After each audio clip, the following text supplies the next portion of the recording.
നമസ്കാരം. STV വാർത്തകളിലേക്ക് സ്വാഗതം. പ്രധാന വാർത്തകൾ.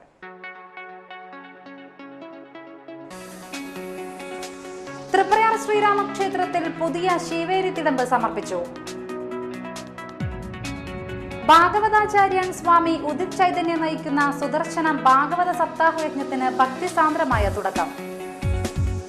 നഗരസഭയുടെ ട്രാക്ടർ പണിമുടക്കി. കൊടുങ്ങല്ലൂരിൽ മാലിന്യ സംസ്കരണം തടസ്സപ്പെട്ടു.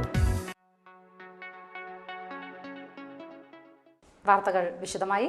തൃപ്രയാർ ശ്രീരാമക്ഷേത്രത്തിൽ പുതിയ ശീവേലി തിടമ്പ് സമർപ്പിച്ചു. 6 കിലോ വെള്ളിയിൽ പണിതീർത്ത് 1/2 കിലോ സ്വർണം പാളികളായി പതിപ്പിച്ചതാണ് പുതിയ തിടമ്പ്. ക്ഷേത്രത്തിൽ ഇനി മുതൽ ശീവേലിക്ക് പുതിയ തിടമ്പാണ് ഉപയോഗിക്കുക. വെള്ളിയാഴ്ച രാവിലെ Cochin Devaswom board president MP Bhaskaran നായരാണ് തിടമ്പ് ഭഗവാന് മുന്നിൽ സമർപ്പിച്ചത്. പടിഞ്ഞാറേ നടപ്പുരയിൽ നിന്ന് ഘോഷയാത്രയായി കൊണ്ടുവന്ന തിടമ്പ് ശില്പി മാതൃപ്പിള്ളി സുനന്ദകുമാർ പടിഞ്ഞാറേ നടയിൽ വെച്ച് കൊച്ചിൻ ദേവസ്വം പ്രസിഡന്റ് MP ഭാസ്കരൻ നായർക്ക് കൈമാറി. തുടർന്ന് ഭക്തരുടെ അകമ്പടിയോടെ ഘോഷയാത്രയായി തിടമ്പ് കിഴക്കേ നടയിലെത്തിച്ചു. Devaswom board president MP Bhaskaran Nair തിടമ്പ് സോപാനത്തിൽ സമർപ്പിച്ചു. ക്ഷേത്രം മേൽശാന്തി അഴകത്ത് രാമൻ നമ്പൂതിരി തീർത്ഥം തളിച്ച് തിടമ്പ് ശ്രീലകത്തേക്ക് കൊണ്ടുപോയി. Devaswom special commissioner KR Haridas, assistant commissioner P Muraleedharan, secretary V Rajalakshmi, Devaswom manager KK Rajan, നവീകരണ കലശ committee working chairman PG Nair, general convener M Swarnalatha, C Ayyappankutty, UP Krishnanunni, VR Prakashan, ED Akhil എന്നിവർ സംബന്ധിച്ചു.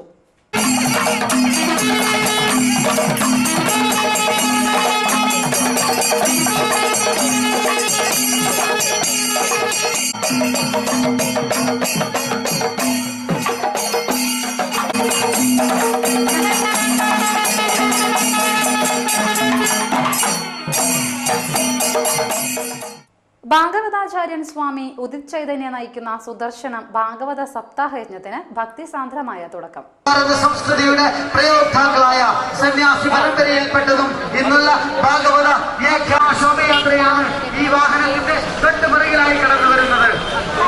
അയലാലിലകളിൽ അഷ്ടപതി പാടുന്ന ചരിത്രമേറിയുറങ്ങുന്ന ചരിത്ര പ്രസിദ്ധമായ തിരുവഞ്ചിക്കുളം തമ്പത്തെ മഹാസന്നിധിയിലേക്ക് ഈ മഹാശോഭയാത്ര എത്തിച്ചേരുമ്പോൾ അനുഗ്രഹിക്കാനും ആശീർവദിക്കാനുമായി ഈ നാട്ടിലെ മുഴുവൻ ഭക്തജനങ്ങളെയും ഞങ്ങൾ സഹർഷം സ്വാഗതം ചെയ്യുകയാണ്, ക്ഷണിക്കുകയാണ്.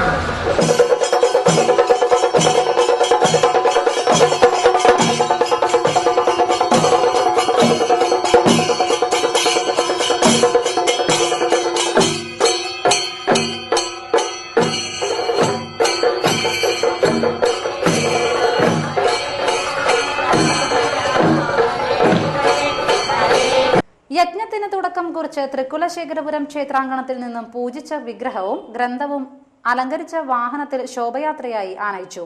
തുടർന്ന് നടന്ന ചടങ്ങിൽ IG S ഗോപിനാഥ് ഭാഗവത സപ്താഹയജ്ഞം ഉദ്ഘാടനം ചെയ്തു. ഇത്തരത്തിലൊരു ഭാഗവത സപ്താഹയജ്ഞം നടക്കുമ്പോൾ അതിന്റെ ഉദ്ഘാടന അവസരത്തിൽ ഇവിടെ എത്തിച്ചേരാൻ കഴിഞ്ഞതൊരു മഹാഭാഗ്യമായിട്ട് ഞാൻ കരുതുന്നു. ഇതൊരു ഈശ്വരാനുഗ്രഹമായിട്ട് ഞാൻ കരുതുന്നു. ഞങ്ങളെപ്പോലെയുള്ള വിവിധ വകുപ്പുകളിൽ ജോലി ചെയ്യുന്ന ഉദ്യോഗസ്ഥന്മാർക്കൊക്കെ അപരിചിതമായ അല്ലെങ്കിൽ അപ്രാപ്യമായ വേദികളാണ് ഇത്തരത്തിലുള്ള വേദികൾ. ഞങ്ങളൊക്കെ സാധാരണ എവിടെയെങ്കിലും പ്രശ്നങ്ങൾ ഉള്ളപ്പോഴാണ് പ്രത്യേകിച്ച് പോലീസുകാർ വരാറുള്ളത്. സാധാരണ സാഹചര്യങ്ങളിൽ സമാധാനപരമായ അന്തരീക്ഷത്തിൽ അതും ഭക്തിയുടെ അന്തരീക്ഷത്തിലുമൊക്കെ ചടങ്ങുകൾ നടക്കുമ്പോൾ P വിവേകാനന്ദൻ അധ്യക്ഷത വഹിച്ചു. സ്വാമി ഉദിത് ചൈതന്യ അനുഗ്രഹ പ്രഭാഷണം നടത്തി. CK നാരായണൻകുട്ടി ശാന്തി, സേവാഭാരതി സംസ്ഥാന secretary P Sasheendar, professor KK Ravi, TL Sathyan തുടങ്ങിയവർ പ്രസംഗിച്ചു.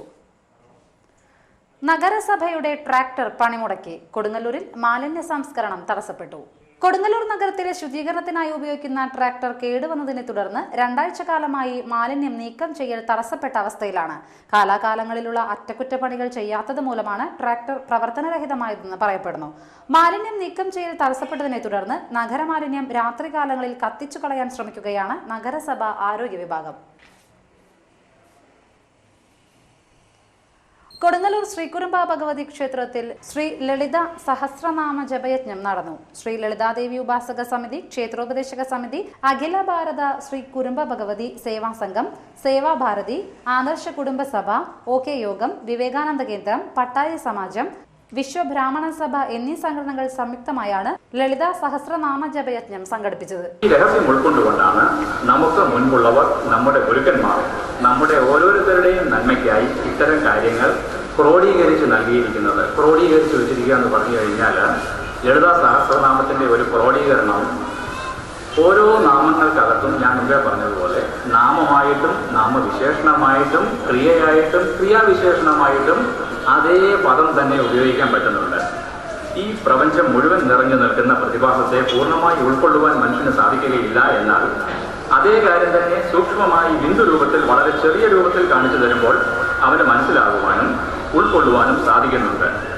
തന്നിൽ തന്നെ അടങ്ങിയിരിക്കുന്ന ഈ ശക്തി ചൈതന്യം സ്വഗുരുക്കന്മാരുടെ അനുഗ്രഹത്തോടു കൂടി അറിയുമ്പോൾ, അത് അനുഭവിക്കുമ്പോൾ, അതിൻ്റെ ചെറിയ ഒരു അംശം മനസ്സിലാക്കുമ്പോൾ മനസ്സും ശരീരവും അകവും പുറവും, ദേവിയുടെ ഏറ്റവും പ്രത്യേകത ഉള്ള കാര്യങ്ങൾ ഒന്നാണ് അകവും പുറവും, ഭൗതികവും ആത്മീയവും, സൂക്ഷ്മവും സ്ഥൂലവും. രണ്ട് തരത്തിൽ അത് വ്യത്യസ്തമായി നിൽക്കുന്ന ആ രണ്ട് ഭാഗവും എന്ന് പറഞ്ഞാൽ പൂർണ്ണമായിട്ട് ഒരുപോലെ ആനന്ദിക്കുന്നു. അത് ഒരിക്കലെങ്കിലും അനുഭവിച്ചിട്ടുള്ളവർ ഇവിടെ ഇരിക്കുന്നവരിൽ. ഇനിയൊരു ഇടവേള.